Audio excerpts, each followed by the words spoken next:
জন্ম থেকেই নেই 2 হাত, তবুও পা দিয়ে লিখে অর্জন করেছেন স্নাতকোত্তর ডিগ্রি।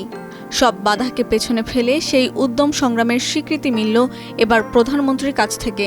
বাংলাদেশ সচিবালয়ের মন্ত্রিপরিষদ বিভাগে প্রধানমন্ত্রী তারেক রহমানের হাত থেকে সরাসরি চাকরির নিয়োগপত্র পেয়ে নতুন স্বপ্নের পথ চলা শুরু হলো 3 শারীরিক ও দৃষ্টি প্রতিবন্ধী মানুষের।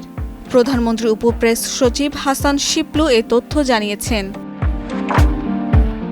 কর্মসংস্থানের মাধ্যমে প্রতিবন্ধী ব্যক্তিদের আত্মনির্ভরশীল করে তোলা সহ সমাজের মূলধারায় সম্পৃক্ত করার লক্ষ্যেই তাদের নিয়োগ দেওয়া হয়।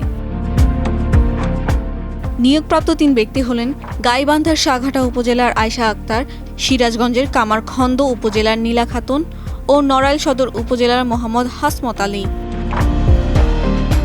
প্রধানমন্ত্রীর কাছ থেকে সরাসরি নিয়োগপত্র পেয়ে উচ্ছ্বাস প্রকাশ করেন তারা। উপপ্রেস সচিব জানান, এই নিয়োগ তাদের কর্মজীবীদের পাশাপাশি নতুন স্বপ্নেরও সূচনা করেছে। জানা যায়, জন্ম থেকে 2 হাত না থাকা নীলা খাতুন পা দিয়ে লিখে স্নাতকোত্তর সম্পন্ন করেছেন। তাকে রাজধানীর মিরপুরে জাতীয় প্রতিবন্ধী উন্নয়ন ফাউন্ডেশনের শিক্ষক পদে নিয়োগ দেওয়া হয়েছে।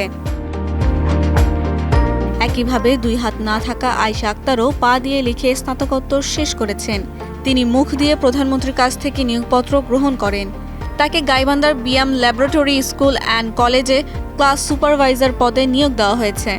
অন্যদিকে দৃষ্টি প্রতিবন্ধী মোহাম্মদ হাসমত আলীকে সমাজ সেবা অধিদপ্তরের অধীনে ইউনিয়ন সমাজকর্মী পদে নিয়োগ দেওয়া হয়েছে।